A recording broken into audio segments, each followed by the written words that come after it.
tous les membres. Bienvenue. Donc, ayant constaté le quorum, je déclare la séance de la Commission spéciale sur les impacts des écrans et des réseaux sociaux sur la santé et le développement des jeunes ouverte. La Commission spéciale est réunie afin de poursuivre les consultations particulières et les auditions publiques sur les impacts des écrans et des réseaux sociaux sur les jeunes. Madame la secrétaire, y a-t-il des remplacements? Non, Madame la présidente. Est-ce qu'il y a consentement pour aller au-delà de l'heure prévue, soit environ 5 minutes, étant donné le léger petit retard que nous avons? Merci à tous. Donc, nous entendrons aujourd'hui M. Jean-François Biron, chercheur à la Direction régionale de santé publique du CIUS au centre de l'île de Montréal, et Mme Caroline Campeau, chargée d'enseignement au département des sciences de la santé communautaire à l'Université de Sherbrooke. Donc, je souhaite premièrement la bienvenue à M. Biron. Donc, bonjour M. Biron et bienvenue. Merci d'être avec nous. Je vous rappelle que vous avez 10 minutes pour nous faire part de votre exposé et suite à cela, nous procéderons à une période d'échange avec les membres de la commission. Donc, la parole est à vous. Oui, donc bonjour tout le monde. J'espère que vous allez bien et que vous êtes bien réveillés. L'heure du midi arrive. Écoutez, premièrement, juste un petit merci à tous les élus d'avoir permis cette réflexion collective sur le sujet. C'est un sujet auquel on s'intéresse à la Direction régionale de santé publique de Montréal depuis des années. Donc, moi, j'ai commencé mes travaux là-dessus en 2008 et j'ai vraiment vu beaucoup de changements. Donc, comme on n'a pas beaucoup de temps, je vais y aller directement avec l'exposé. Voilà. Donc, voilà. Si là, je vous ai fait un schéma là, qui va permettre d'aborder différents aspects de l'approche de santé publique sur le sujet des écrans d'hyperconnectivité et de la santé. Donc, premièrement, c'est sûr qu'en santé publique, on regarde toujours 3 grands déterminants, c'est-à-dire les caractéristiques des individus, leur vulnérabilité potentielle, et on regarde aussi l'environnement dans lequel ils évoluent, dans quelle mesure cet environnement-là est protecteur ou non. Et on va regarder aussi la nature des contenus et des produits qui sont disponibles. On voit ça pour l'alcool, on voit ça pour différentes substances. C'est vrai aussi pour les menaces biologiques. Et c'est même, on peut regarder la situation des écrans dans cette perspective-là. Toujours 3 grandes dimensions. Donc ça, c'est la grande approche de santé publique. Ce qui est très important à retenir dans le cas des écrans, c'est vraiment qu'il faut tenir compte des enjeux de santé en fonction du stade de développement des individus. Et les enjeux de santé évoluent en fonction, évidemment, d'où sont rendus les individus dans leur développement. Donc, on peut penser que les enjeux de santé des tout-petits, c'est pas la même chose que chez les enfants qui sont plus vieux, c'est pas la même chose que chez les adolescents et c'est pas la même chose que chez les adultes. Donc, dans toute la réflexion qu'on fait en ce moment doit tenir ça en compte, là, peu importe là, quelles orientations seront retenues. C'est un incontournable. Et puis, pour vous donner peut-être une idée un peu plus concrète de ça, c'est par exemple, quand on regarde les 0-5 ans, là, on est vraiment en train de regarder comment ces populations-là se développent, le développement langagier, moteur, socio-affectif, la relation avec les parents, tout ça. Donc, c'est pas la même chose chez les adolescents, par exemple, où, par exemple, c'est le développement de l'identité, où le groupe de référence des adolescents n'est plus seulement la famille, mais aussi les pairs, les influences viennent d'ailleurs. Et chez les adultes, évidemment, on comprend que c'est pas du tout les mêmes enjeux. Donc, j'ai résumé tout ça, mais pour que ça soit bien clair, là, dans tout ce qu'on entend, que c'est vraiment l'approche qu'on privilégie. J'ai donné quelques exemples aussi au niveau des enjeux de santé. Il faut comprendre aussi que dans tout ce cheminement-là des individus, la façon dont les produits qui sont offerts, puis là, je vous donne un exemple très concret, là, si la bande passante ou l'appareil numérique ne rend pas possible de jouer à des jeux vidéo ou par exemple, au début des années 2000, ça prenait une demi-heure pour télécharger une photo. Là, vous comprenez qu'il y a vraiment l'environnement, le contenu va vraiment aussi influencer. Puis là, maintenant, on sait qu'il y a vraiment comme les écrans sont omniprésents et l'ergonomie des appareils, la capacité beaucoup augmentée, ce qui a changé les usages et ce qui nous amène à la réflexion actuelle. Avant d'aller plus loin, j'aimerais aussi attirer votre attention qu'on ne peut pas réfléchir collectivement sans prendre en compte, oui, il y a des méfaits, mais quand même que l'expérience, qu'elle soit que les individus ont avec les écrans n'est pas que négative et qu'il faut tenir en compte de cette expérience-là lorsqu'on aborde le sujet avec les adolescents notamment. Donc, c'est à prendre en compte. Et je vais peut-être exprimer dans les prochaines diapositives un petit peu mieux ça. Dans le fond, maintenant, ce qu'on voit, c'est que les types d'utilisation des écrans chez les adolescents, nos données montrent qu'en fait, c'est vraiment des habitudes numériques et qu'ils sont diversifiés. Les adolescents ne font pas qu'une chose, ils font beaucoup de choses, souvent ou très souvent, comme on le voit. Les trois grands usages, c'est vraiment le visionnement de vidéos, interagir et consulter les médias sociaux et le jeu vidéo, c'est plus de la moitié des jeunes dans tous ces usages-là, souvent ou très souvent. Et ils font d'autres choses, mais ça se diversifie selon les individus. Donc, c'est important de voir que maintenant, on parle d'habitudes numériques et c'est pour ça que c'est important de les accompagner, peu importe les orientations qui seront retenues. Même chose, quand on essaie d'identifier une activité principale, vous voyez, même quand on parle beaucoup de médias sociaux, c'est quand même juste une personne sur 4 là, dans les adolescents qui disent que c'est leur activité principale. Et ceux qui disent que leur activité principale font aussi d'autres choses. Il y a un adolescent sur 5 qui n'est pas capable d'identifier une activité principale parce qu'ils ont des activités diversifiées. Donc, vous pourrez consulter peut-être plus en détail ces informations-là. Quand on parle du temps d'écran, qui n'est pas un indicateur parfait, mais qui, quand on regarde au niveau de la population, c'est très instructif, on a fait une enquête pendant la pandémie parce qu'il y avait vraiment beaucoup de préoccupations et après. Et là, ici, ce que ça exprime, on voit que quand on regarde les jeunes qui faisaient moins de 2 heures, il y en a vraiment beaucoup plus après, une fois que la pandémie a été terminée. Et les grands utilisateurs, il y a moins de grands utilisateurs après la pandémie. Et ce que ça montre, c'est l'influence de l'environnement. Ça veut dire que quand on réfléchit au phénomène, globalement, c'est une belle démonstration que quand on coupe les activités de socialisation, des alternatives aux écrans, bien, ça a un impact. Ça veut dire que dans une situation normale, quand on encourage et qu'on stimule les environnements pour offrir des alternatives aux écrans, c'est aussi à envisager. Ici, c'est une belle démonstration. On a quand même beaucoup d'utilisateurs intensifs, ceux qui font 5 heures et plus. Ça, c'est quand même une préoccupation. Je vous montre pourquoi. Parce que quand on compare, en fait, ici, on voit, pour pas qu'on se perde dans les statistiques, là, je sais que vous allez être bourré de statistiques dans les prochains jours et les prochains mois. Ça, c'est nos travaux là, qui montrent ça. Et j'ai highlighté, on voit que pour tout ce que j'ai surligné les indicateurs, où je voulais attirer votre attention. Et ce qu'on voit, c'est que à peu près les proportions de jeunes dont la santé est passable ou mauvaise, que le moral est passable ou mauvais, qui sont insatisfaits de leur vie en général, qui ont des résultats plus faibles, motivation pour les études faibles, très faible, activité physique faible ou très faible. Bref, il y en a 2 fois plus en proportion dans le groupe de nos utilisateurs intensifs. Ce qui fait que c'est important d'agir et que c'est un enjeu de santé publique. Là, voilà. Même chose, ça, c'est des travaux qu'on a menés auprès de 6e année, mais c'est pour dire aussi, quand on parle du développement, là, c'est des indicateurs de ressources, là, de compétences sociales, en fait, là, et on voit que ceux qui font moins de 2 heures se portent mieux que ceux qui font plus de 4 heures. Là, ces données-là sont quand même assez parlantes, donc au niveau de l'efficacité personnelle, la résolution de problèmes, l'autocontrôle, l'empathie, donc c'est ceux qui font plus de 4 heures, c'est plus difficile pour eux. Et j'attire aussi votre attention sur le fait que le risque de décrochage scolaire est plus élevé dans nos grands utilisateurs et que leur activité physique est moins grande. Donc, on a une série d'indicateurs diversifiés qui pointent que, dans le fond, une utilisation modérée est pas mal plus bénéfique qu'une utilisation intensive. Donc, c'est très légitime d'agir dans une perspective de santé publique. Là. Je sais que d'autres vont aller dans le même sens. Donc, en conclusion, en fait, puis on pourra en parler ensemble, mais en fait, c'est toujours la même chose. On agit sur les grands déterminants. Donc, évidemment, ce qui fait consensus, c'est de travailler, d'outiller les individus, les familles, les intervenants, les acteurs qui sont auprès des jeunes. Il y a différents exemples qui existent. Et ça, je pense que tout le monde est d'accord, vous allez l'entendre, là, c'est clair. Ceci dit, ça doit se faire on ne peut pas mettre juste le poids sur les familles et les individus. Il faut vraiment aménager des environnements qui aident à avoir des alternatives aux écrans. Il y a différentes façons de le faire.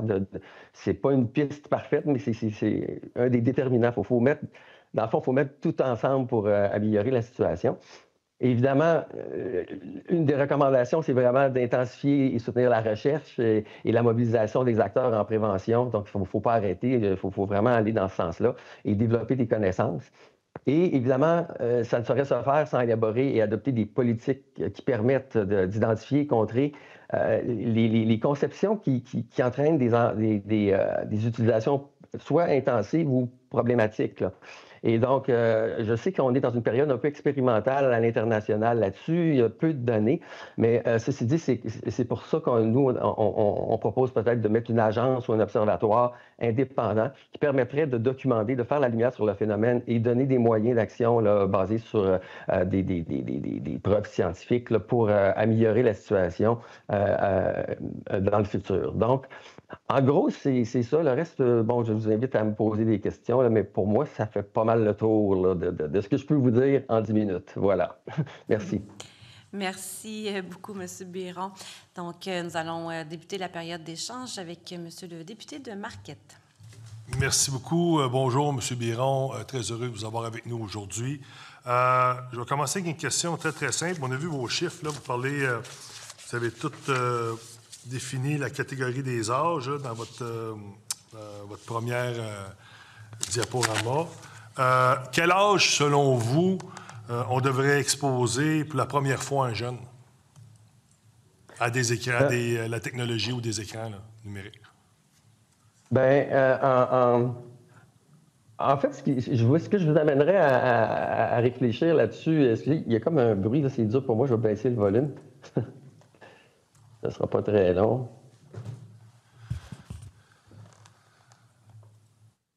Oui, en fait, ici, il faut le réfléchir en fonction aussi du contenu auquel les jeunes sont exposés. Donc, c'est pas vrai que tous les contenus s'équivalent. Puis je vous donne un exemple très concret, là, même pour un adulte. Là, par exemple, faire du gambling en ligne ou consulter du matériel pornographique, c'est pas la même chose qu'écouter une série sur la Deuxième Guerre mondiale. Là. Ça, c'est pour les adultes. Je pense qu'on comprend tout ça. Donc, il y a l'idée du contenu qui doit être prise en compte.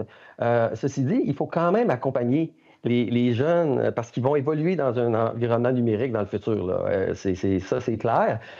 Donc, j'aurais de la difficulté à vous donner une balise claire parce que ça tient vraiment du compte.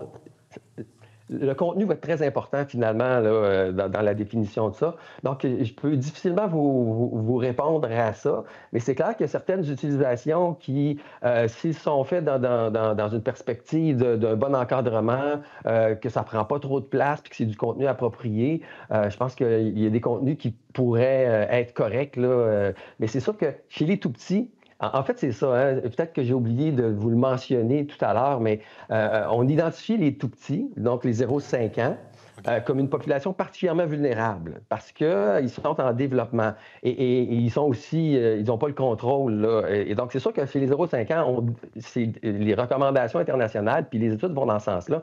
Il faut... Un jeune n'aura pas le cancer parce qu'il a passé devant un écran.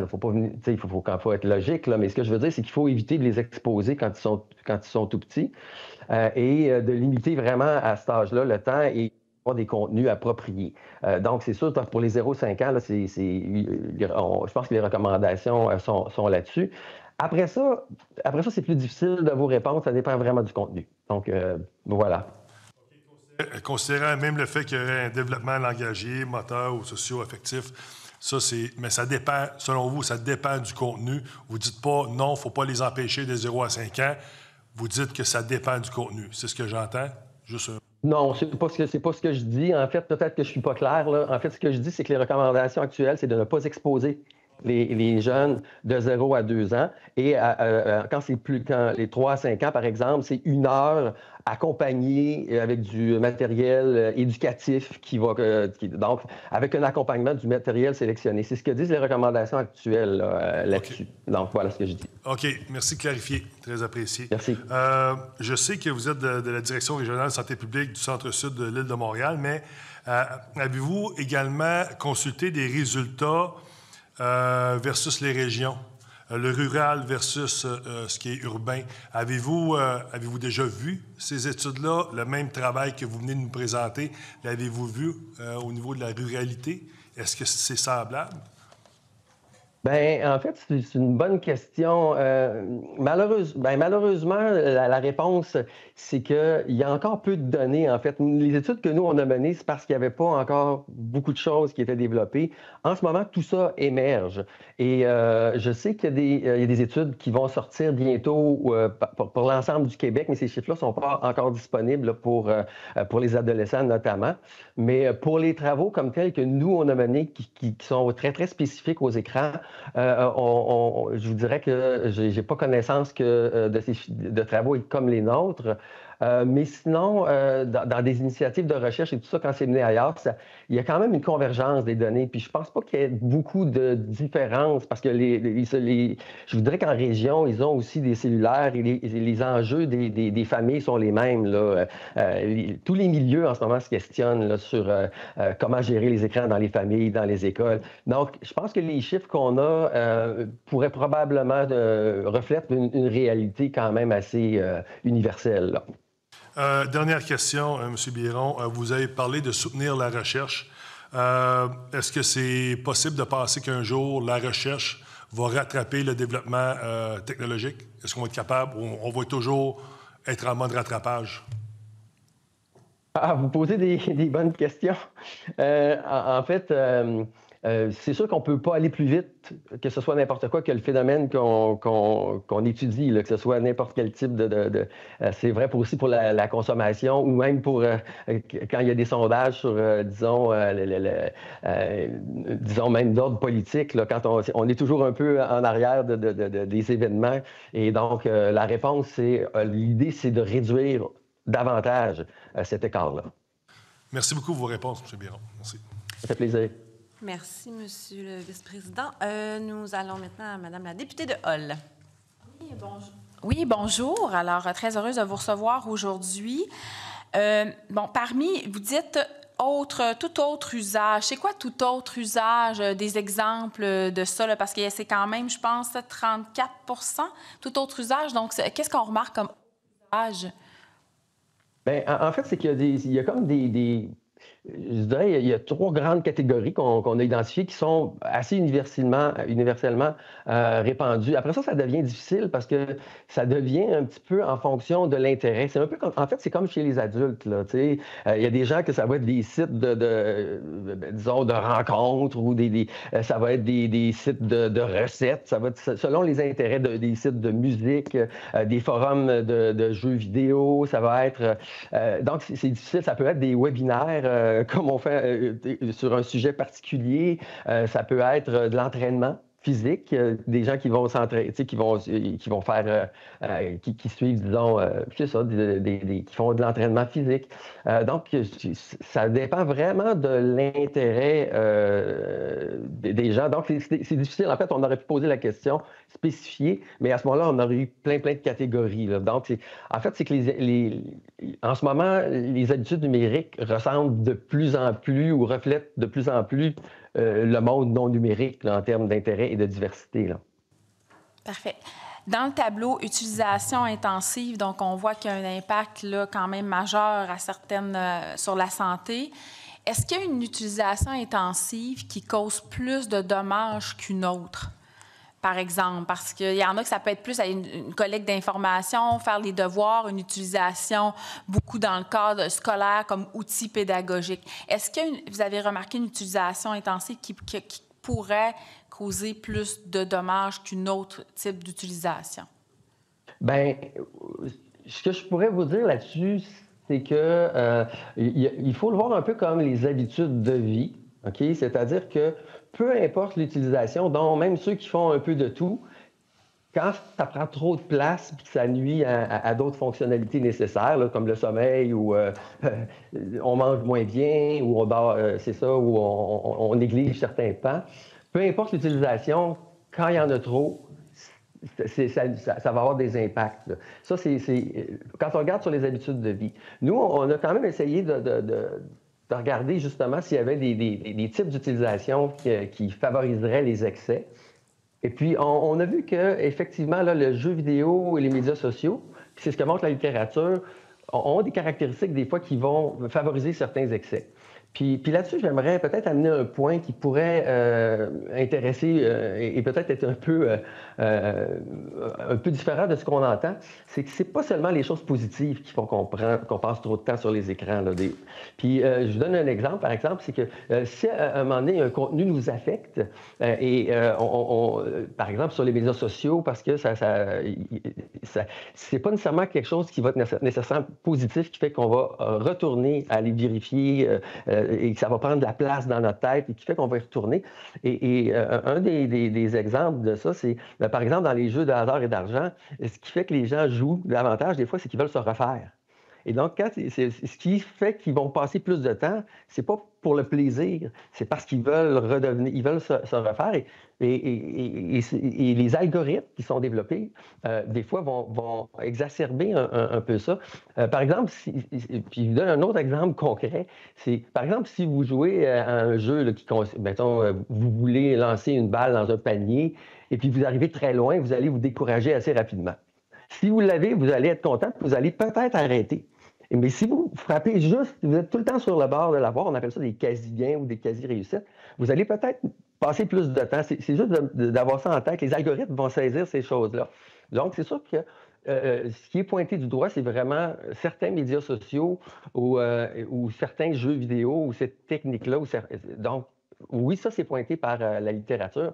Mais il y a deux choses, en fait. Je finis ma réponse là-dessus. Là. C'est... on le voit comme les habitudes de vie où c'est tout simplement d'ajuster, de faire un ajustement, puis certaines personnes sont capables. Puis il y a des fois où ça devient plus une relation de quasi-dépendance ou de dépendance qui se développe, mais ça touche beaucoup moins de personnes et le temps sera beaucoup plus que 5 heures. Là. Ça va être les gens qui ont, disons, des problèmes, une utilisation problématique vont passer beaucoup plus de temps que le 5 heures par jour. Là. Ça va être des 8-10 heures par jour. Ça prend toute la place. Mais ça, quand on est en santé publique, on tient compte de ça, mais on tient compte aussi de la place que ça prend dans les habitudes de vie. Donc, je ne sais pas si ma réponse est claire, là, mais... Oui, bien, c'est très clair. Puis, dès d'entrée de jeu, vous avez parlé de la nature des contenus aussi. Donc, ça a nécessairement un impact, évidemment. Pour ceux là, que ça devient problématique, à partir de où l'intervention doit être faite? Là? Parce que le 5 heures, vous l'avez dit, il y a les contenus, ça a un impact. À partir de où? Puis c'est quoi les solutions? Comment on peut prévenir ça? Puis moi, je comprends que c'est souvent à l'adolescence que le problème va... Ça va avoir un impact très jeune chez les 0-5 ans, mais c'est à partir de où qu'on doit intervenir? Comment on doit le faire? Est-ce qu'on travaille plus en prévention? Puis après, quand on s'aperçoit que les jeunes nous disent qu'ils nous lancent un signal d'alarme, c'est quoi les bons moyens pour intervenir? Bien, là-dessus, on est en période expérimentale. En fait, la commission, je pense que c'est une réflexion collective. Donc, je peux vous donner des pistes, mais encore une fois, si j'avais la solution, j'aimerais bien ça. Là. Mais il y a des pistes d'action. Puis, je pense que la question, c'est... oui, le 5 heures, quand on le prend comme un indicateur populationnel, ce que ça veut dire, c'est qu'il faut réduire l'utilisation intensive. Mais il y a aussi parfois des utilisations qui ne sont pas nécessairement intensives, mais qui sont inadaptées, c'est-à-dire qu'ils font mal à l'utilisation. Quelqu'un qui a un problème, par exemple, d'estime de soi ou certaines vulnérabilités pourrait faire un temps tout à fait qu'on considère peut-être correct dans une perspective d'habitude de vie, mais cette relation-là qu'elle développe, elle est problématique. Donc, ce qu'il faut comprendre, c'est que est-ce que l'utilisation nous fait du bien? Est-ce qu'elle contribue? Puis dans le fond, il y a moyen de le réfléchir individuellement, mais encore faut-il que les gens, peut-être qu'on le sait de plus en plus, mais soient au courant, soient capables de voir à quel moment l'utilisation leur nuit. Mais c'est sûr que, regardez, quand on fait plus de 5 heures par jour, c'est sûr que si on est en vacances, puis qu'on a besoin de décrocher, puis que l'écran fait partie de nos activités, bien, c'est pas la même chose que quand on travaille, qu'on on a une famille à gérer. Le 5 heures, il devient beaucoup plus important. Ou quand on a des études, qu'on est en période d'examen, bien, écoutez, si vous passez 7 heures sur l'écran, c'est sûr que c'est trop. Fait que c'est un petit peu, encore une fois, c'est dur à répondre. Mais à l'échelle de la population, on voit qu'il y a beaucoup de grands utilisateurs et il faut amener l'utilisation à un point où elle n'entraîne pas de problème, notamment sur l'activité physique. Parce qu'il y a des données qui nous montrent en ce moment que, par exemple, la capacité des jeunes cardiovasculaires est moins bonne que les jeunes de 30 ans. Là. Et là, on ne peut pas dire que c'est les écrans qui causent ça complètement, mais c'est clair que c'est pointé comme un des facteurs importants, là. Voilà. Un impact sur la santé. Donc, je vous remercie, puis je laisse mes collègues poser d'autres questions. Merci beaucoup. La députée de Bourassa-Sauvé. Merci. Bonjour, M. Biron. Un peu donc dans le même esprit que ma collègue, donc là, vous avez essentiellement donc répondu donc, que l'ensemble donc, des usages devaient être considérés. Peut-être que vous avez une précision parce que donc, vous nous avez présenté donc, le temps écran par jour en semaine chez les adolescents montréalais, excluant le temps pour l'école et les travaux scolaires. Juste dans la perspective donc, de ce que vous venez d'expliquer, donc pourquoi cette décision-là, donc, elle a été prise donc, d'exclure le temps pour l'école et les travaux scolaires? Bien, cette décision-là, en fait, c'est que l'ensemble des indicateurs internationaux, en général, là, les études, elles prennent. C'est comme ça que sont conçus les indicateurs, parce qu'en fait, puis là, c'est un peu méthodologique ce que je vais vous dire, c'est que quand on pose une question dans le cadre d'une enquête ou d'un sondage, il faut permettre le plus possible à une personne de répondre. Là. Exemple concret, là, si je vous demande combien de fois vous mangez du spaghetti dans un mois, vous pouvez peut-être me répondre, mais si je vous demande il y a combien de pâtes dans votre assiette, ça va être plus difficile. Fait que c'est un petit peu ça, là. Ça veut dire qu'il y a une question de méthodologie et de cohérence des indicateurs qu'on utilise. Et une chose que je pourrais vous dire là-dessus, c'est que les indicateurs qui sont utilisés sont imparfaits. Là. Ça, c'est soulevé. Ça veut dire que que ce soit un indicateur de votre téléphone qui mesure le temps, bien, il n'est pas capable de savoir nécessairement quand vous faites d'autres choses. Donc, les indicateurs, disons, techniques qui mesurent de cette façon-là, c'est une chose. Mais quand on demande aux gens le temps qu'ils consacrent, ils peuvent dire, OK, moi, dans le fond, j'arrive le soir, je fais à peu près ça. Ils arrivent à nous donner une évaluation correcte de leur temps d'écran. Ils peuvent la sous-estimer, la surestimer, mais en fait, ça nous permet de regrouper les grands utilisateurs et de les comparer aux moins grands utilisateurs. C'est ça l'idée. Et pourquoi ne pas prendre en compte le reste? C'est que ça devient un peu difficile pour les jeunes de dire, OK, là, il faut que je calcule en plus quand mon professeur utilisait cet écran-là, quand je faisais mes devoirs. C'est que ça devient très difficile. Ça devient un peu comme les pâtes que je vous parlais. Là. Et l'indicateur, à ce moment-là, c'est la validité de l'indicateur qui est moins bon. Donc, c'est vraiment ça. Et évidemment, s'il y a des solutions dans le futur pour faire des meilleurs indicateurs, on va le faire. Mais pour l'instant, c'est pas juste notre choix, c'est le choix de l'Institut de la statistique du Québec, c'est le choix des études qui se font aussi à l'international, notamment par Common Sense Media qui suit le phénomène, des trucs comme ça. Là. Voilà. Si j'entends bien, donc il y a une question donc, aussi donc, le temps que le jeune contrôle, là, celui où il y a une certaine forme donc, oui. d'agentivité donc, dans le choix de son activité donc, à faire. Mais si j'ai bien aussi compris ce que vous avez répondu à ma collègue, au niveau donc, de l'intensité du temps d'écran puis des effets que ça peut avoir donc, sur la santé, il faudrait, dans le meilleur des mondes, donc, pouvoir comprendre donc, l'ensemble du temps d'écran du jeune.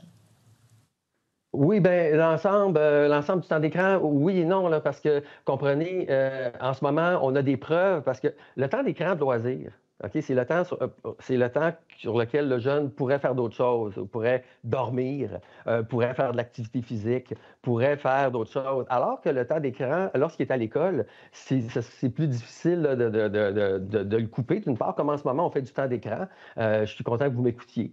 Comprenez?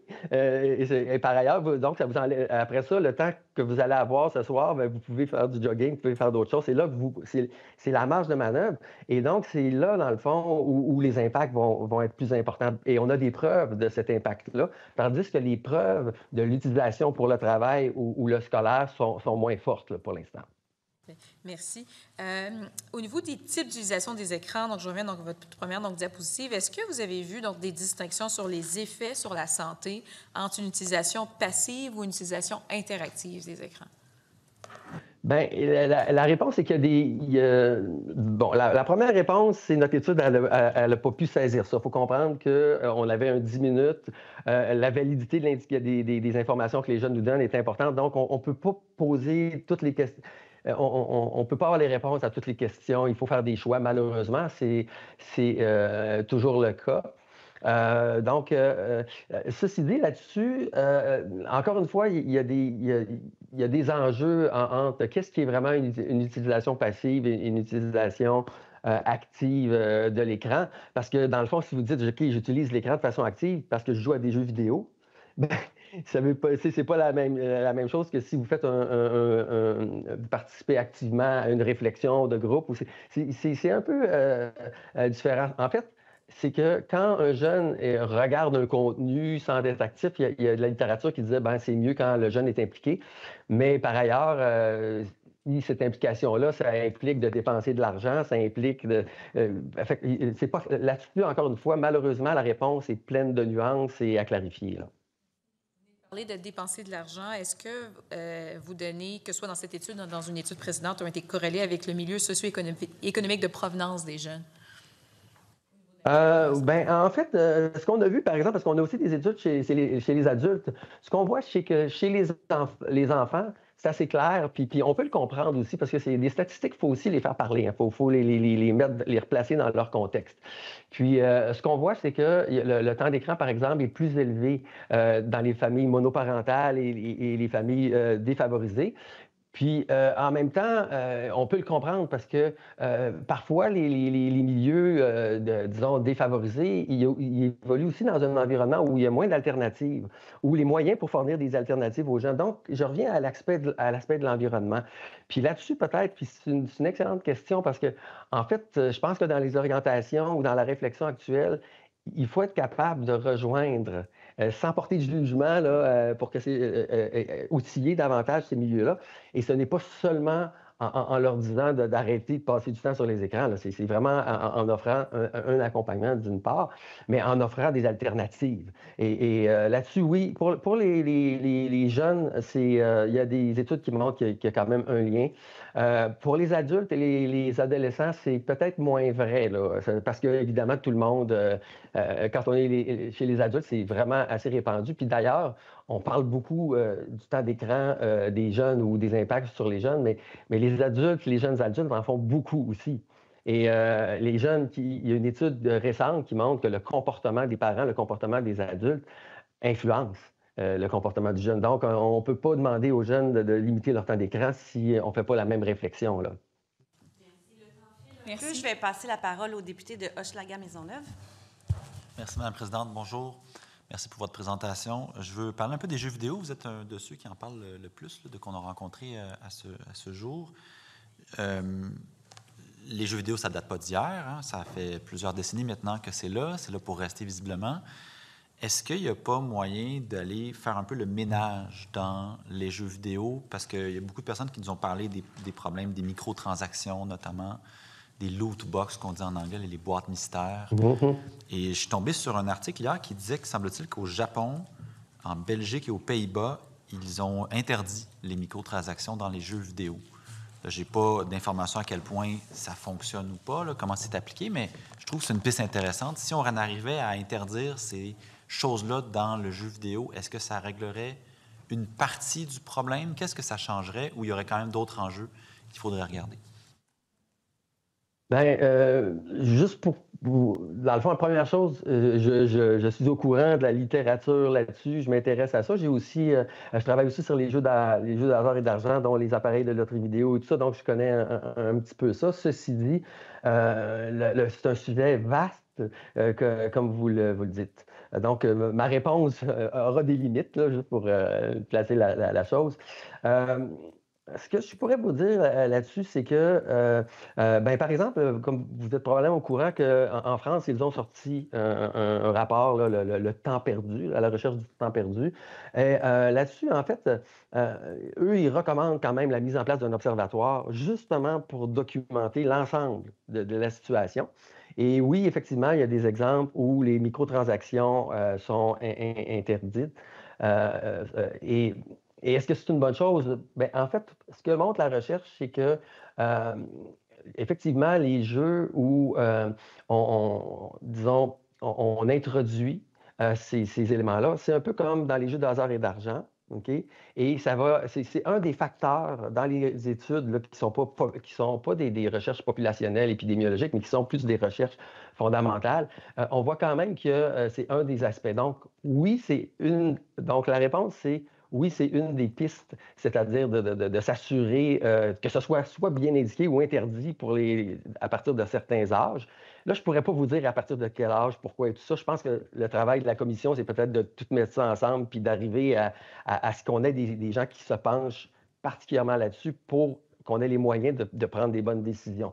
Mais c'est sûr que la littérature, en ce moment, elle pointe certains aspects. Les jeux vidéo, c'est très immersif. Hein? Et les jeunes sont parfois, quand on s'y adonne, deviennent très stimulés. C'est très, disons, des fois, il y a un groupe d'appartenance là-dessus. Et c'est très répandu. Mais ce n'est pas tous les jeunes qui ont des problèmes, ça, il faut le rappeler avec ça. Donc, encore une fois, regardez le contenu, les caractéristiques et les conceptions algorithmiques qui vont entraîner finalement des problèmes. C'est plutôt ça qu'il faut cibler, en fait. C'est comment le jeu est conçu, quelles sont les stratégies pour cibler, il faut redonner un petit peu le moyen aux utilisateurs de paramétrer les choses pour que ce soit moins dangereux pour eux. Donc, pas les faire accepter plein de choses à leur insu, d'une part. Donc, longue réponse pour dire que oui, c'est une piste d'action intéressante, mais qu'il faut regarder l'ensemble des contenus. Puis là, on parle des jeux vidéo, mais je pense que ça s'applique à l'ensemble de l'œuvre, à l'ensemble des contenus auxquels les jeunes sont exposés. La réflexion sur quels sont les contenus préjudiciables, quelles sont les caractéristiques de ces produits-là, puis quelles sont les stratégies qu'on juge qui ne sont pas acceptables. Là. Voilà. Merci. Merci, M. le député. Monsieur le député de Matane-Matapédia. Oui, bonjour. Cet enjeu-là, au début, on le traitait comme un enjeu d'éducation.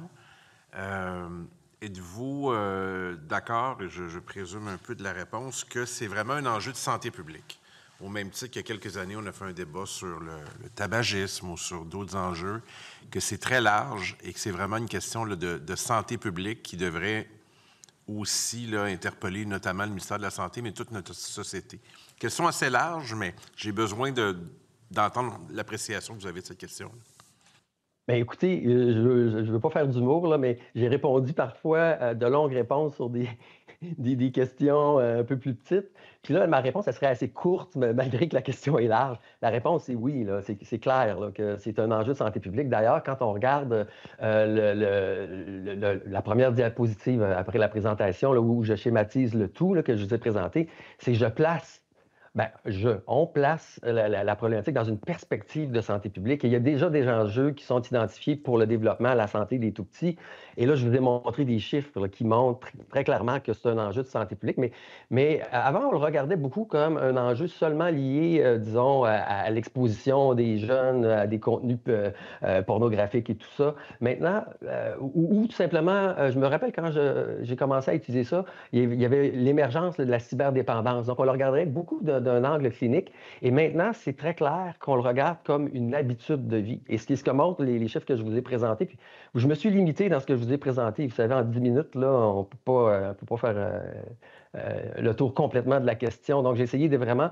Mais la réponse, c'est oui, c'est un enjeu de santé publique. Oui, c'est un enjeu qui touche tout le monde. Oui, c'est un enjeu auquel ça nous amène à réfléchir à l'utilisation qu'on a comme adultes. Hein? À l'utilisation aussi aux espaces, aux environnements qu'on développe. Donc, moi, je vois ça comme une réflexion collective où la santé publique est un enjeu important. Voilà. Donc, c'est oui. On pourrait comparer ça dans les années 80, quand ma mère me dit de ne pas trop s'approcher de l'écran, que c'était pas bon pour les yeux, mais là, l'écran nous suit en permanence. Alors, c'est vraiment décuplé. On n'aurait pas pu prévoir ça il y a très longtemps qu'un jour, on aurait un enjeu comme celui-là. Merci beaucoup. Merci pour votre travail et vos recherches très éclairées. Merci beaucoup. Merci, M. le député. Donc, il nous reste 6 minutes. Rapidement, j'avais le député de Gaspé et Mme la députée de Darcy-McGee. Alors, M. le député. La présidente, bonjour, M. Biron. Merci d'être présent avec nous aujourd'hui. J'aurais 2 questions. La première, considérant le cadre là, de votre recherche au niveau de la géographie, au niveau de la démographie, au niveau de vos objectifs de recherche, est-ce que vous avez noté des écarts, si oui, lesquels, là, avec la littérature existante? Avez-vous identifié des problématiques ou des enjeux particuliers sur le profil que vous avez mis à l'étude? Ça, ce serait ma première question. Ma deuxième serait pour la suite, là, parce qu'on parle souvent de la recherche qui ne suit pas le rythme du développement de l'industrie du numérique. En termes de recherche, au Québec principalement, sur quelle cible devrions-nous tabler rapidement pour la suite des choses, en fonction des enjeux qu'on soulève à l'intérieur de cette commission? La première question, en fait, nos résultats vont en fonction, sont très cohérents avec la littérature internationale, en fait. C'est sûr que nous, quand j'ai commencé à travailler puis à faire des analyses là-dessus, les indicateurs sont encore en développement. Donc, on est encore en processus d'amélioration continue. Voilà. Mais ceci dit, il n'y a pas vraiment de... Quand on regarde ce qui se fait aux États-Unis, même notre recherche sur, par exemple, pendant la pandémie, après la pandémie, c'était très cohérent avec ce à quoi on s'attendait, donc avec les déterminants. Et il y a des études internationales qui notent exactement le même phénomène. Donc, puis on le voit, là, quand on se fait questionner parfois sur les projets de loi, comment ça se passe à l'extérieur. On est tous ailleurs à réfléchir. Ailleurs, peut-être que la réflexion est un petit peu plus avancée, c'est-à-dire notamment en Australie, par exemple, où ils ont déjà mis une commission, un organisme indépendant, là, une agence indépendante pour regarder ça. Puis, quand je parle d'indépendant, pourquoi indépendant? Je ne veux pas trop m'éloigner de la question. Mais pourquoi indépendant? C'est parce qu'en fait, on sait que quand c'est l'industrie ou les opérateurs qui s'autorégulent, ben c'est pas exactement la même chose. On le voit dans d'autres problématiques. Donc, c'est pour ça que nous, on considère que l'indépendance, considérant aussi l'enjeu, là, puis que ça touche tout le monde, puis que c'est un enjeu de société, ce serait important là, en tout cas, que les élus prennent en compte cet aspect-là dans le futur. Donc, la première question, c'est ça. Qu'est-ce qui serait important de faire? Je pense que ce qui est important de faire, en fait, ça peut paraître un peu étrange, mais on est en train de le faire. C'est de s'asseoir tous ensemble. Là, je pense que c'est la priorité, vous dites pour la recherche, mais même pour la recherche, moi, ça m'a donné l'occasion de rencontrer d'autres personnes, puis ça permet d'entendre des préoccupations, parce que comment on fait pour... comme on est en retard, je pense qu'on va pouvoir agir plus vite si on a les moyens de le faire, si on a des indicateurs, si on a un endroit pour regrouper l'information. Donc, moi, je dirais la première chose à faire, c'est vraiment de mobiliser et d'avoir un lieu de concertation pour pouvoir travailler plus rapidement. Ça faciliterait beaucoup les choses, puis probablement que ça accélérerait aussi les actions. Merci beaucoup. Merci. Madame la députée de Darcy-McGee. Il nous reste environ 3 minutes. Oui, vous avez mentionné que le temps à l'école devant les écrans n'a pas été compris dans les statistiques parce que c'est un petit peu la tendance qu'on voit un petit peu partout. Mais avec ça, dans cet esprit, est-ce que vous faites une distinction entre les élèves quand ils sont à l'école devant l'écran et quand ils font ça de façon loisir? Est-ce que, par exemple, quand vous avez les divisions d'heures, 2 heures, 5 heures et plus, etc., si on rajoute le temps que les jeunes sont devant un écran à l'école, est-ce que vous faites une distinction qu'il y a une utilité éducative qui n'a pas le même effet négatif, si vous voulez, que de le faire de façon de loisir? Oui, en fait, poser la question, c'est un peu y répondre. Hein? C'est-à-dire qu'il y a clairement une différence, là. En ce moment, donc, il y a une distinction au niveau de l'impact. C'est-à-dire que c'est sûr qu'au niveau du temps passé, là, ça peut faire un cumul. Puis peut-être que pour les yeux ou pour l'ergonomie, donc, peut-être qu'il y a des recommandations qui devraient être mises en place. Puis là, je n'ai pas de réponse aujourd'hui, mais sur le fait de, si on utilise les écrans à l'école, puis ça dépend quel type d'écran. Est-ce qu'on parle du tableau en avant alors que les jeunes ils sont exposés? Est-ce que c'est vraiment la même chose que si on est sur une tablette? Donc, encore une fois, on a comme une différence qui est lié à l'exposition, au type d'exposition.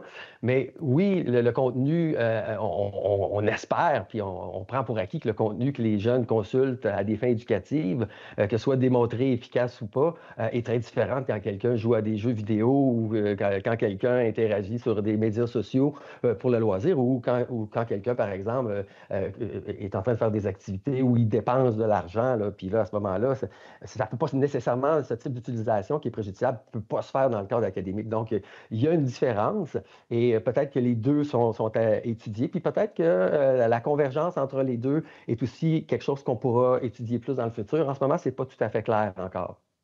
Puis, toujours dans le contexte de l'école, on a entendu qu'il y a certaines écoles qui récompensent les élèves avec du temps d'écran. Et est-ce que vous ne pensez pas justement que ça renforce cette idée des jeunes que c'est l'ultime cadeau, disons, à avoir, puis plutôt que de lire un livre, d'être à l'extérieur, que ça renforce cette notion-là? En 10 secondes, M. Buron, par oui ou non? Oui, bien, en fait, en 30 secondes, je vais faire un rapide, là. Il y a un enjeu de normalisation là-dedans. Et dans le fond, je finirais sur une note positive en disant peut-être que ce qui serait intéressant... Désolée, on est obligé d'interrompre. On a malheureusement plus de temps. Je suis désolée. Mais merci beaucoup pour votre participation. Puis effectivement, on est très heureux également, tous les membres, d'avoir cette conversation-là et ces discussions-là avec différents experts tels que vous. Alors, merci beaucoup. Pour ma part, je suspends les travaux pour accueillir nos prochains témoins. Merci beaucoup. Alors, la commission reprend maintenant ses travaux. Nous souhaitons donc la bienvenue maintenant à Mme Caroline Campeau. Alors, bienvenue parmi nous, Mme Campeau. Donc, d'entrée de jeu, je vous rappelle que vous avez 10 minutes pour nous faire part de votre exposé. Et suite à cela, il y aura une période d'échange avec les membres de la commission. Donc, je vous cède la parole à l'instant. Merci beaucoup. Merci de me recevoir aujourd'hui.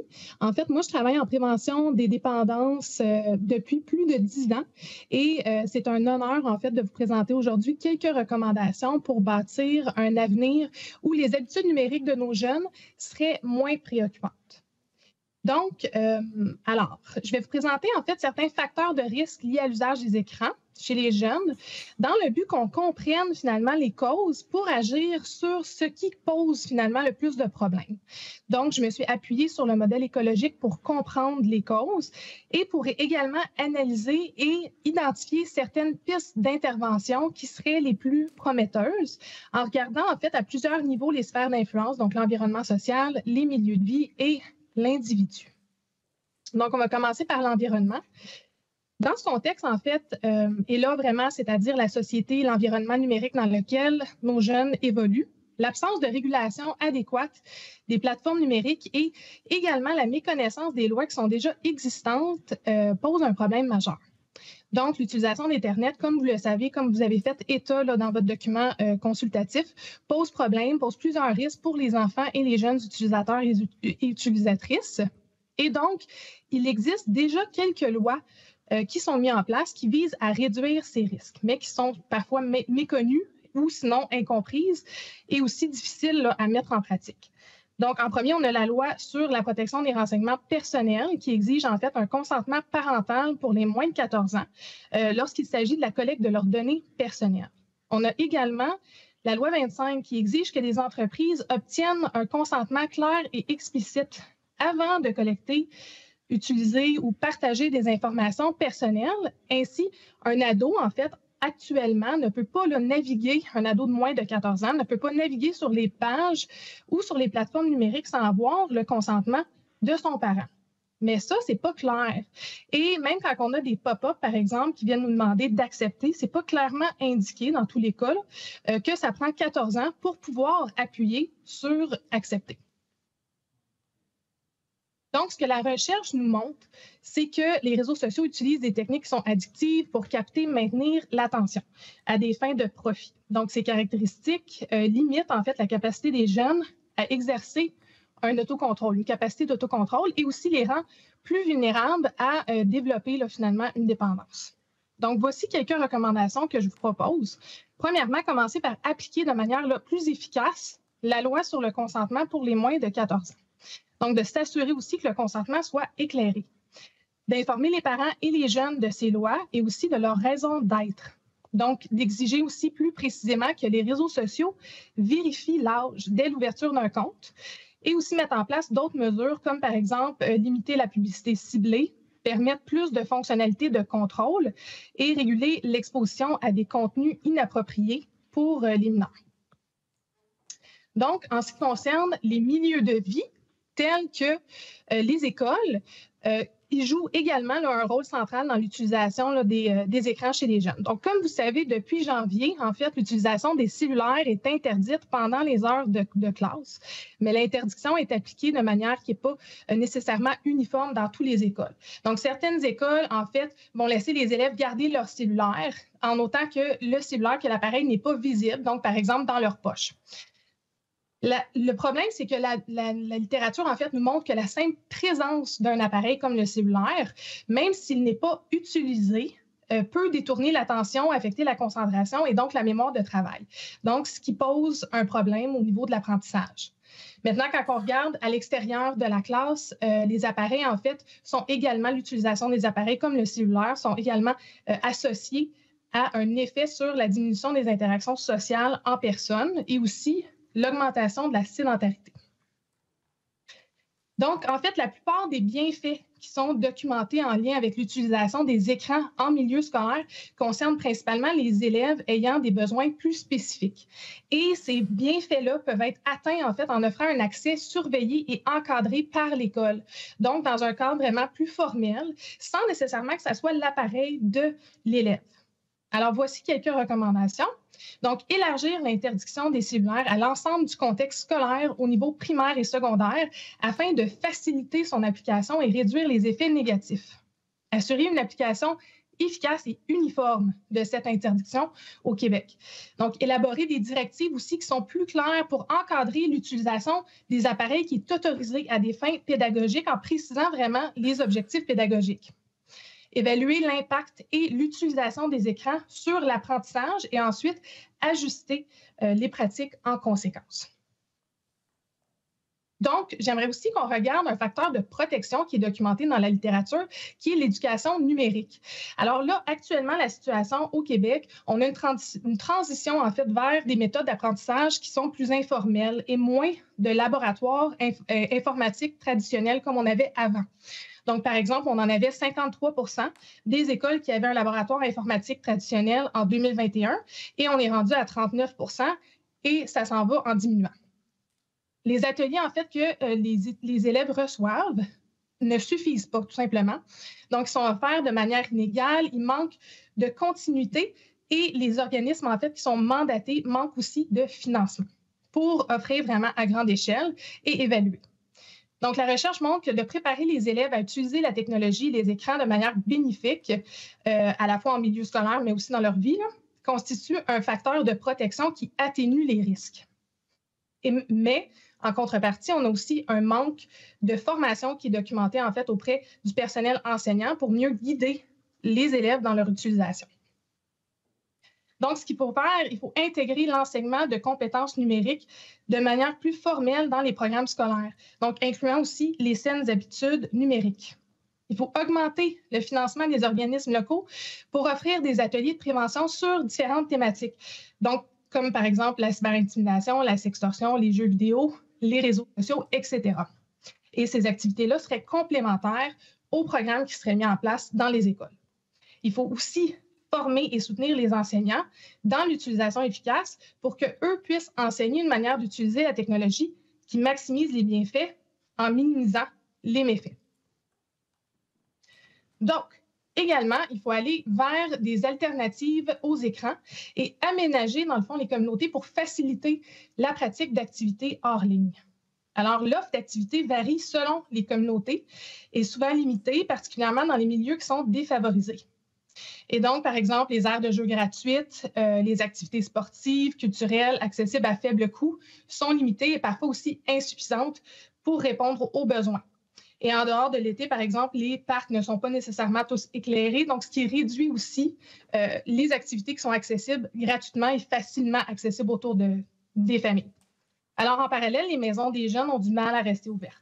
Donc, les recherches montrent que l'utilisation intensive des écrans a tendance à remplacer d'autres activités qui sont plus bénéfiques, qui comportent des effets négatifs sur le développement, la santé globale et également est plus présent, en fait, dans les milieux qui sont défavorisés.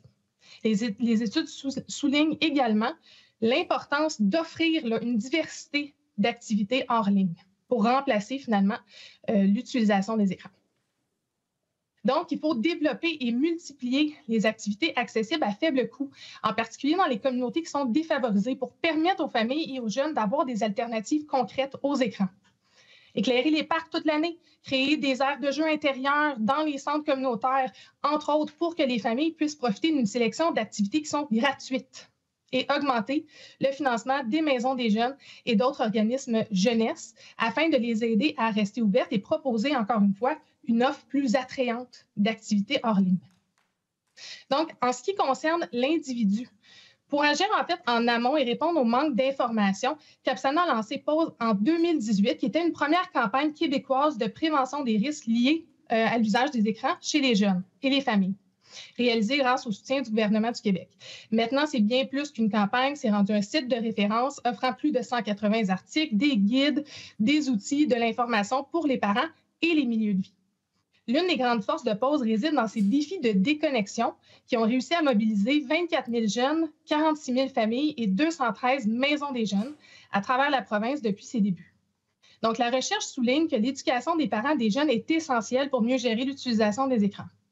Et même si c'est peu étudié, les initiatives de déconnexion sont prometteuses et notamment aident les jeunes à mieux évaluer les risques et à développer des stratégies pour contrer finalement les effets négatifs. Alors, ce qu'il faut faire ici, c'est faire connaître davantage les ressources qui existent déjà, en assurant que les parents connaissent les outils fournis par Pause, entre autres, et pour qu'ils s'informent et évaluent l'utilisation et agissent pour réduire les risques. Il faut promouvoir davantage des initiatives de déconnexion qui transmettent un message sur l'importance de prendre des pauses et d'avoir des habitudes plus équilibrées.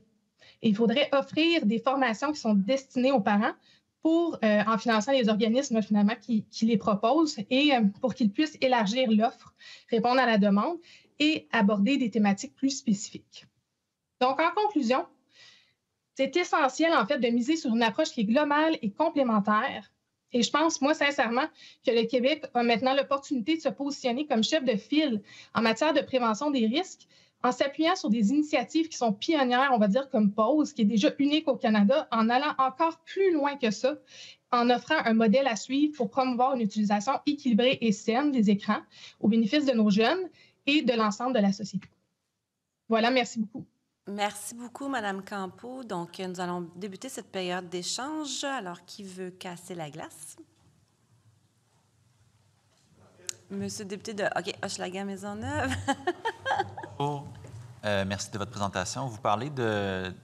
Vous êtes une des premières là, qui prennent une position très claire pour une application stricte d'interdiction du cellulaire à grandeur du territoire scolaire à la grandeur du Québec, si j'ai bien compris. Est-ce que ça ne pose pas quand même un gros défi d'application? Je pense notamment aux grosses polyvalentes. Parce qu'hier, on avait les écoles privées qui sont venues nous parler, qui nous disaient, moi, ça m'avait surpris, qu'il y avait déjà 60 des écoles privées du Québec qui interdisaient le cellulaire sur leur territoire scolaire. Des écoles privées sont souvent de plus petite taille, donc on imagine que c'est plus facile à faire. Mais moi, j'ai grandi dans une polyvalente sur la rive sud de Montréal. Je ne sais pas, on était combien, plusieurs centaines certainement. Ça fait une pas pire grosse section de cases de cellulaire à mettre à l'entrée de l'école. Comment on fait ça quand on est une polyvalente? C'est une bonne question. Et moi, je commencerai par aller voir qu'est-ce que ces 60 d'écoles privées, finalement, ont fait? Et est-ce que c'est des pratiques qui ont été, disons, efficaces dans la façon qu'eux, ils l'ont fait? Et donc, identifier qu'est-ce qui fonctionne puis qu'est-ce qui ne fonctionne pas dans le but de transposer ça, finalement, à différents milieux. C'est sûr qu'il y a un enjeu d'applicabilité, mais en ce moment, il y en a déjà un en lien avec l'utilisation pendant les heures de classe. Et ça nuit aux apprentissages, finalement, de nos jeunes. Et donc, il faut agir pour peut-être simplifier que ça soit carrément, finalement, l'emplacement au complet. Et je me dis aussi que des endroits comme la France, qui a déjà appliqué, en fait, ce type d'interdiction-là depuis 2018, peut-être qu'eux également ont des pratiques qui pourraient être inspirantes dans la manière qu'ils l'ont fait, qu'ils l'ont appliqué, que nous, on pourrait s'inspirer d'eux en allant de l'avant. Donc, c'est sûr que ça prendrait une période de réflexion avant que ça soit mis en place. C'est sûr que là, on a un défi de calendrier parce que tout ça est extrêmement récent, autant en France qu'au Québec. Ce qu'ils nous disaient hier, les écoles, c'est que c'est des applications extrêmement récente pour une école au complet. La directive du gouvernement du Québec date de mars dernier, ça fait même pas encore un an, à peine 6 mois. Fait que nous, on doit faire un rapport au mois de mai, fait qu'on n'a pas le luxe d'attendre 1 an, 2 ans pour voir comment ça va fonctionner. Il va falloir qu'on se positionne avant. La plupart des gens qui sont passés avant vous nous disaient, là je parle des professeurs, les directeurs d'école, les comités de parents, ils disaient tous de manière presque unanime, laissez les écoles décider. Ils voyaient les bienfaits d'une interdiction sur le territoire scolaire au complet, mais ils disaient, laissez les écoles décider. Qu'est-ce qui vous fait prendre la coche supérieure en disant, non, il faut, entre guillemets, imposer à toutes les écoles du Québec? C'est sûr que certaines écoles ont peut-être des réalités là, particulières, sauf qu'en même temps, je trouve qu'on envoie des messages qui peuvent sembler ambigus et contradictoires aussi pour le jeune qui est dans un milieu qui entend parler d'objets ou d'utilisation pédagogique, que c'est pas clair, que certains profs, certains enseignants le font de cette façon-là, d'autres le font différemment, qu'on n'est pas censé avoir nos écrans, mais que les écrans sont mauvais pour la santé. Donc, il y a plusieurs messages. Ça serait d'une façon d'harmoniser là, finalement ce qu'on envoie, ce qu'on véhicule par rapport à l'utilisation des écrans, spécifiquement l'utilisation à des fins de divertissement. Là, après, il faudrait vraiment regarder là, au niveau des types d'appareils et l'effet sur l'apprentissage. Mais vraiment, au moins, quand on parle de divertissement, de loisirs, bien, dans un cadre scolaire, étant donné tous les effets nuisibles qui ont déjà été documentés, ça n'a pas sa place. Et ça, on enverrait ce message-là et ça serait plus facile, je crois, pour des directions d'école qui, des fois aussi, ont des connaissances différentes à différents niveaux par rapport à l'utilisation des écrans, tous les risques associés, qu'on leur donne une marche à suivre qui est beaucoup plus claire et qui donne quand même une certaine latitude, ça serait à voir, là, mais on a besoin de clarifier parce que ce qu'il y a en ce moment est fait différemment et ça l'envoie, c'est ça. Je trouve que c'est mélangeant, ça devient mélangeant. Sans utiliser, je pense, le terme exact de majorité numérique, vous prenez une position assez claire en disant qu'il faut que ça soit appliqué plus sévèrement, cette idée-là d'avoir un âge minimal pour créer un compte sur les réseaux sociaux. C'est toujours la question de l'application après ça, comment on le fait, comment on le met en pratique. Je ne me rappelle plus qui est passé avant vous, mais disait, même si c'est compliqué de le mettre en pratique, le simple fait d'avoir une majorité numérique enverrait le bon signal. Est-ce que vous êtes un peu de cette école-là ou plutôt vous dites non, il faut vraiment qu'on trouve une manière de serrer la vis sur l'applicabilité?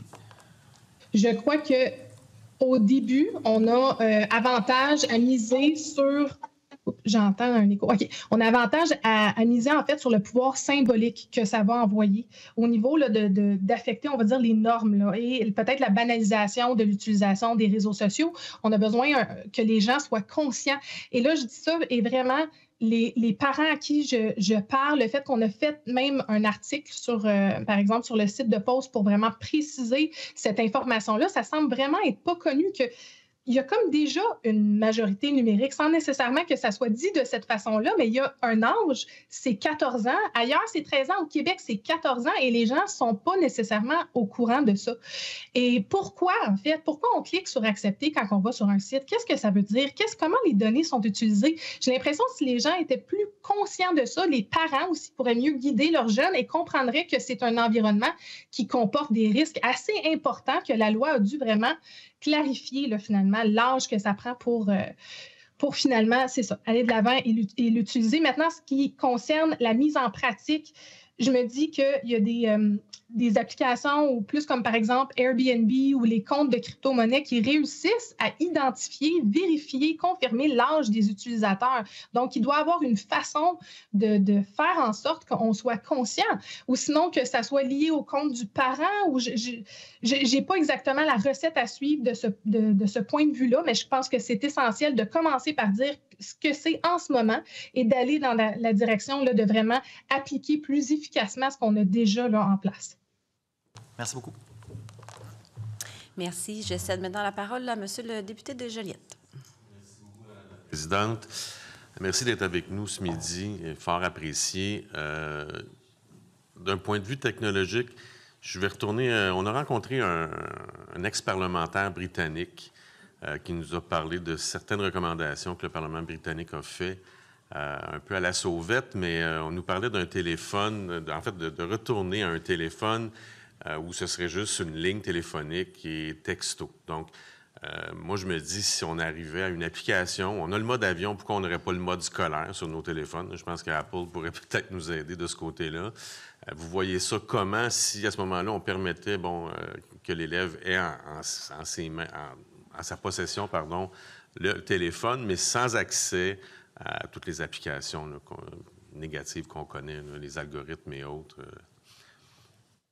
C'est une excellente question aussi. En fait, je suis vraiment pour ramener les téléphones, les dumb phones, comme on dit en anglais, donc les téléphones qui ne sont pas nécessairement intelligents, surtout pour nos plus jeunes, en fait. Parce que je me dis, si la navigation n'est pas permise sans le consentement parental, donc un enfant en bas de 14 ans ne devrait pas nécessairement avoir un accès non supervisé et libre à ces plateformes-là et aux pages web.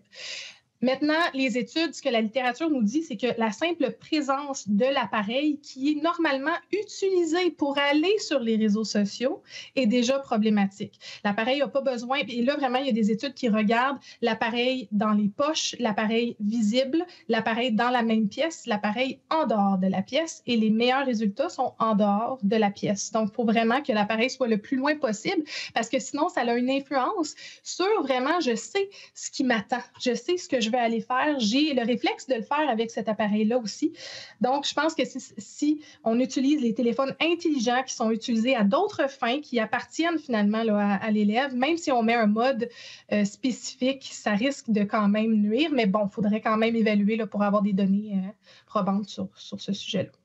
Donc, on revient un peu à la cloche du chien de Pavlov. Il y a une réaction automatique du cerveau en voyant simplement l'appareil, peu importe ses fonctions.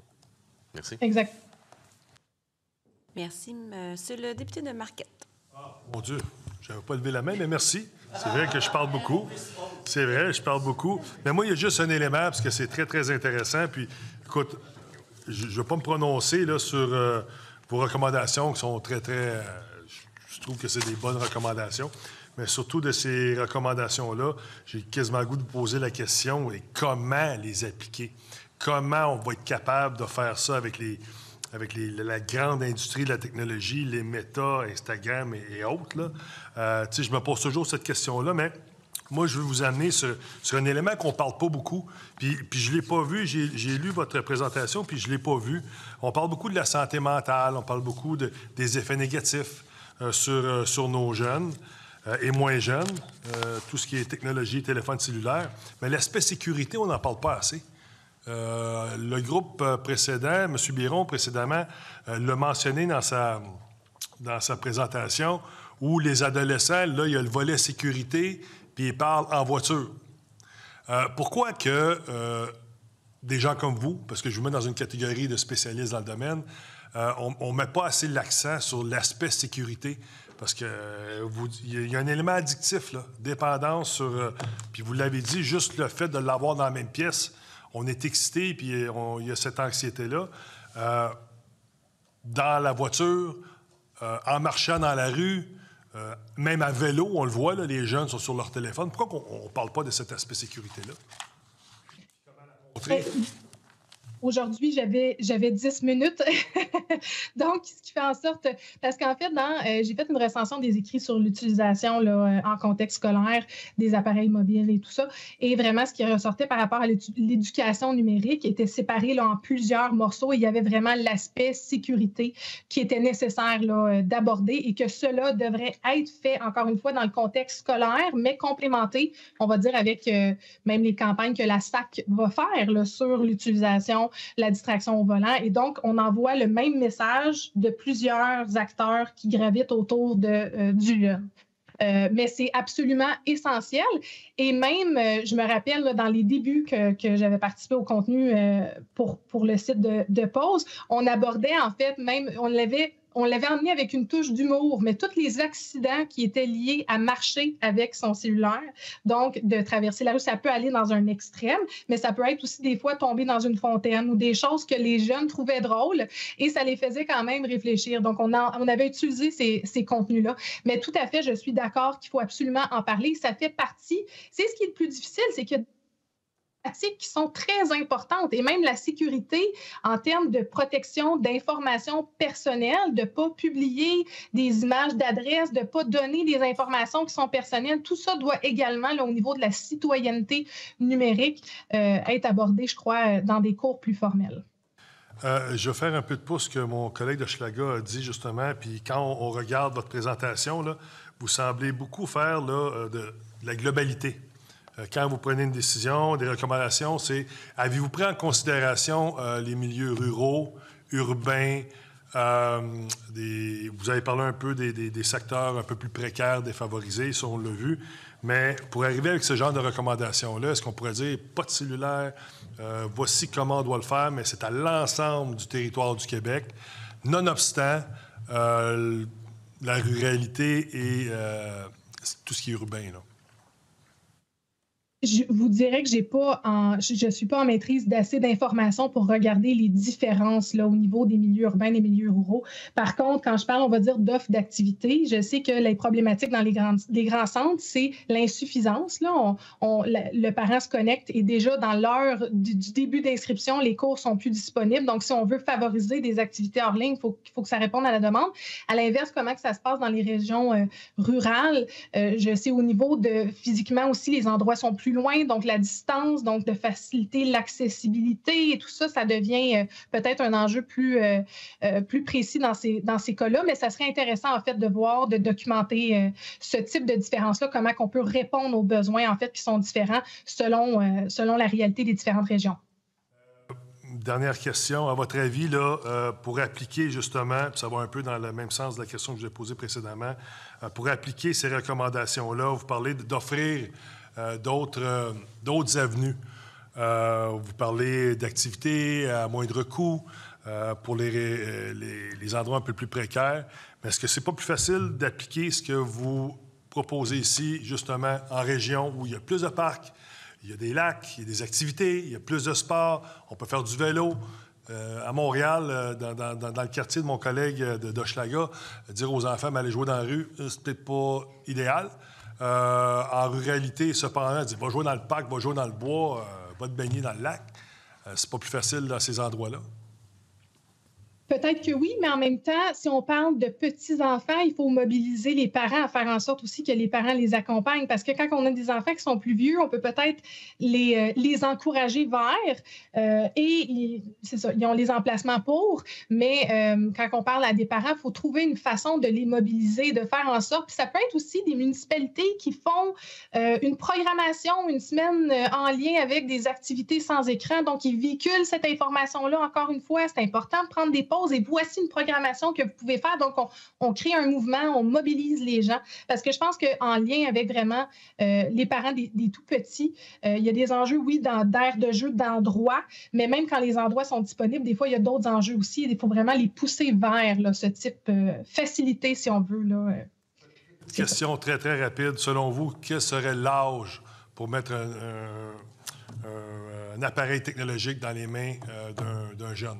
C'est quel âge, selon vous, qu'on ne devrait jamais mettre un téléphone ou un écran devant un enfant? C'est 3 ans, 4 ans, 5 ans? Je pense qu'il reste encore, surtout en lien avec, on va dire, les tablettes et les types d'applications éducatives. Bon, la problématique que certaines applications sont dites éducatives, mais ce n'est pas nécessairement des sources qui sont fiables, l'information qu'on peut vraiment se positionner ou s'appuyer dessus. Donc, dès qu'on a un accès qui est non supervisé, je pense que c'est problématique. Et donc, si on regarde, on a l'écran, on a la télévision dans les maisons. Est-ce qu'on peut garder ça sur la télévision le plus longtemps possible parce que ça nous permet, en tant que parents, de regarder, d'évaluer, de surveiller, de voir ce à quoi nos jeunes sont exposés, de revenir là-dessus si on trouve qu'il y a quelque chose qu'on doit noter, qu'on doit mentionner. Mais dès qu'on donne l'appareil avec un libre accès à l'Internet dans les mains non supervisées de notre enfant, ça comporte des risques. Et donc, moi, j'attendrai le plus longtemps possible. Ça, c'est ce que je peux vous dire. Merci beaucoup. Merci. Moi, je voudrais vous entretenir sur la cyberintimidation. Nous, quand on était jeunes, c'est pas compliqué. On réglait ça après l'école à 4 heures. On se tirait les cheveux, puis après ça, c'était terminé. Ça s'arrêtait là. Nous, à Rivière-du-Loup, on appelle ça, on se retrouve à 4 heures dans le tunnel. Mais blague à part, maintenant, c'est un fléau qui perdure au-delà du territorial. Je veux dire, ça se poursuit après l'école, ça se poursuit la nuit, les fins de semaine.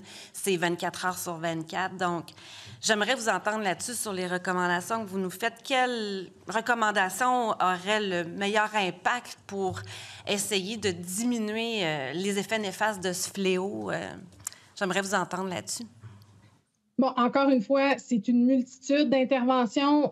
Donc, quand je parle de retirer aussi le cellulaire du milieu scolaire, il y a un lien aussi avec la cyberintimidation. Il y a des études, en fait, qui regardent même la perception des jeunes. Et ce que les jeunes notent comme étant problématique en lien avec leur appareil, c'est souvent la cyberintimidation. Et donc, est-ce qu'on peut donner une pause à nos jeunes pendant le temps qu'ils sont dans le milieu scolaire? C'est sûr qu'il y a probablement d'autres enjeux. On va revenir en arrière. On va avoir quand même là, des problématiques qui vont venir, qui vont voir le jour, mais ça ne sera pas en lien avec l'appareil. L'enfant ne sera pas sollicité constamment pendant le temps qu'il est à cet endroit-là, qui devient un endroit un petit peu plus, je l'espère, là, sécuritaire. Après ça, c'est d'avoir des intervenants qui sont, encore une fois, formés, qui sont sur les lieux, qui peuvent faire un lien, qui peuvent faire des interventions, qui peuvent proposer là, finalement une référence vers... il y a des sites, je sais qu'il y a un organisme, Liberté de choisir, qui a fait des outils qui sont super intéressants dans un projet qui s'appelait Cyber-réflexion et qui vraiment vise à outiller le jeune pour réagir et savoir quoi faire dans le cas de commentaires haineux et de cyberintimidation. Mais il faut faire connaître ces beaux outils-là. J'ai l'impression qu'on a beaucoup de choses, beaucoup de belles ressources qui sont juste assis quelque part, mais pas assez connues finalement. Et donc, c'est le financer, on va dire, un organisme qui va venir expliquer et outiller le jeune directement dans le milieu. Ça va venir complémenter le tout. Merci, Mme Campeau. Je cède maintenant la parole à Mme la députée de Bourassa-Sauvé. Merci, Mme la présidente. Bonjour, Mme Campeau. Merci pour votre présentation. Dans donc, les différents facteurs de risque que vous nous avez exposés, je pense en fait très rapidement donc, dans votre présentation, vous nous parlez de ce que d'autres experts donc, nous ont appelé donc, les mécanismes de renforcement virtuel, donc s'assurer donc de maintenant, en fait, tous les mécanismes qui font en sorte donc, de capter l'attention donc, du jeune donc, sur les écrans. Comment vous pensez qu'on peut réguler ces différentes plateformes? Je sais que mon collègue vous a posé la question sur les dumb phones, donc de revenir donc, à ces écrans-là. Donc déjà, donc, pour ce qui est donc, de l'appareil en tant que tel, je vous ai entendu là-dessus. Maintenant, que nous, comme État, nous, comme législateurs, comment est-ce qu'on s'assure donc, de diminuer un peu la prévalence de ces mécanismes-là? Bien, je sais qu'il y a d'autres experts qui vous l'ont mentionné. On va dire ailleurs aux États-Unis, là, par exemple, ils ont deux projets de loi en ce moment là, qui sont le safety, qui ont en tête le safety by design, donc de faire en sorte que l'environnement, là, finalement, dans lequel les utilisateurs et les utilisatrices vont aller soit déjà par défaut un petit peu plus sécuritaire. Et donc, déjà, d'offrir, si on va dire, ils veulent utiliser ces techniques de renforcement-là qu'ils utilisent déjà, mais de faire en sorte que dans certains cas, on puisse les retirer. Donc, si on va dire une personne, et c'est là que je dis plus de contrôle de fonctionnalité, autant pour l'utilisateur, l'utilisatrice, mais aussi son parent. Donc, dans le cas, on va dire que c'est un moins de 18 ans. Donc, de faire en sorte d'offrir plus d'options qui réduisent ce qui pourrait être problématique. Ça ne veut pas dire que tout le monde va les retirer, même si on leur suggère de le faire. Donc, d'une certaine façon, ils vont quand même pouvoir garder là, leur technique, mais on essaie le plus possible d'offrir le contrôle finalement à l'individu qui se retrouve là, dans l'environnement. Mais également, comme j'ai mentionné, s'assurer qu'il vérifie l'âge et que les comptes finalement soient des comptes d'utilisateurs qui ont l'âge et le bon jugement et la capacité là, d'esprit critique qui est nécessaire pour être exposé à ces contenus-là. Il manque des informations au niveau, on va dire, des droits, des lois et de comment faire en sorte là, de forcer des compagnies qui ne sont pas sur notre territoire à agir dans le sens qu'on veut. Mais je crois aussi à la persuasion et de convaincre et de suggérer. Et je pense que d'autres aussi ont démontré que ça a eu un impact positif de juste simplement dire, nous, on voudrait que ça soit ça, et que des fois, ils vont dans le sens quand même de mettre en place finalement là, ce type de proposition-là. Voilà. Merci. Vous venez de parler de la vérification de l'âge. Donc, je fais un petit peu du pouce sur la question, la question que vous a posée notre collègue de Chagrin-Maisonneuve, donc sur la majorité numérique, là, parce que, effectivement, j'ai également noté que vous en parlez sans nommer nécessairement donc, cette terminologie.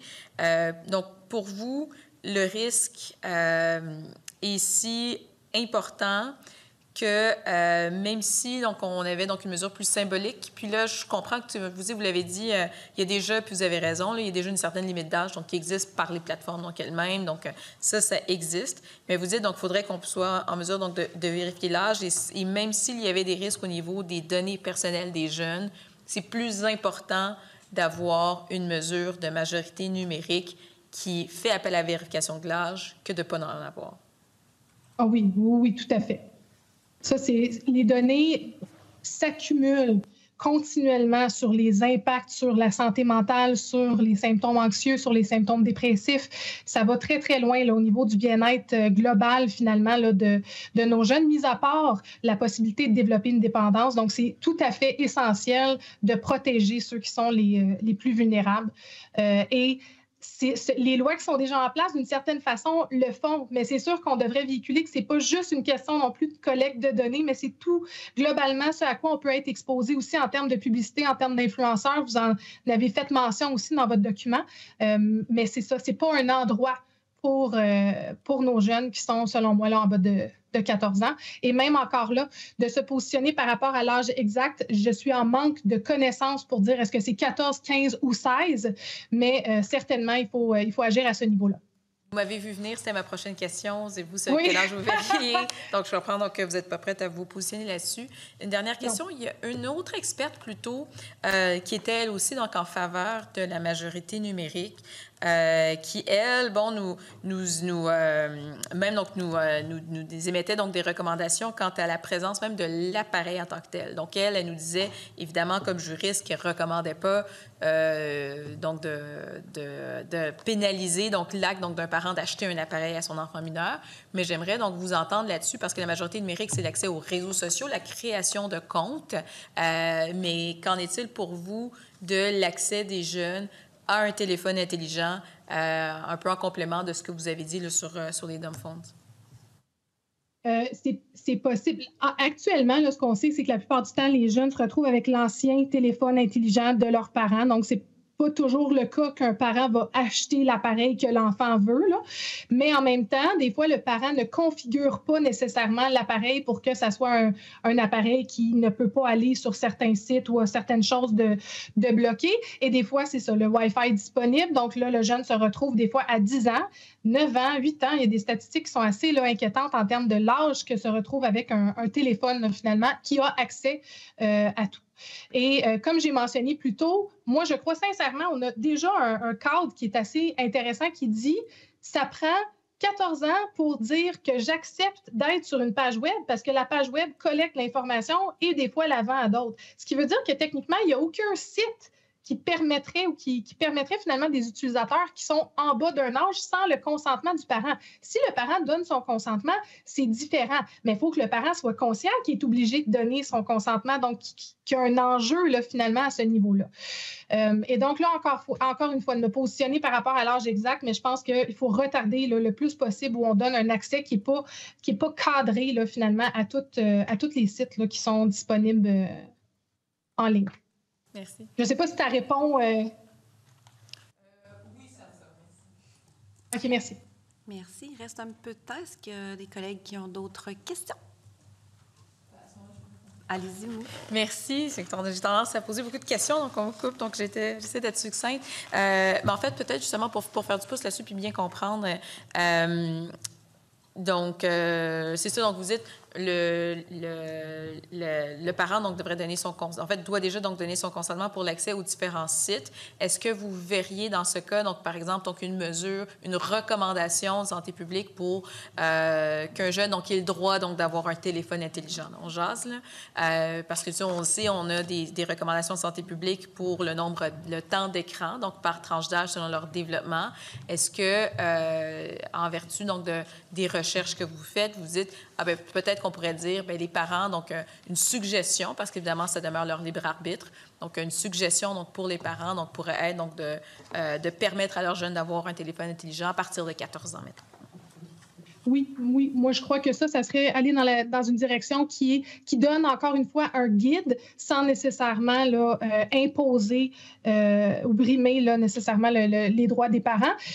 Mais, par exemple, si on regarde les recommandations en termes de temps d'écran, un enfant de 1 an ne devrait pas avoir un accès à un cellulaire pour faire n'importe quoi. Ou même chose au niveau, même quand on est dans la tranche un petit peu plus vieux, c'est un maximum de 1 heure. On ne donnera pas nécessairement un libre accès où il peut y aller quand il veut, toute seule, sans surveillance. Puis on revient encore une fois au fait que la plupart des données regardent que c'est préférable, en fait, vont mentionner que c'est préférable de garder sur un écran qui est dans un espace commun où on peut voir et choisir, en fait, le contenu qu'on va... et donc, oui, je pense que ça serait possible, en regardant tout ça, de dégager des grandes recommandations en termes avec les types en fait, d'appareils, donc tablettes, cellulaires. Merci, Madame. Merci beaucoup, Madame Campos. C'est tout le temps que nous avions pour ces échanges. Donc, merci infiniment pour votre contribution à ces travaux. Alors, pour ma part, j'ajourne les travaux jusqu'au jeudi 18 septembre, après les avis touchant les travaux des commissions. Alors, bon dîner à tous, bonne fin de journée. Merci.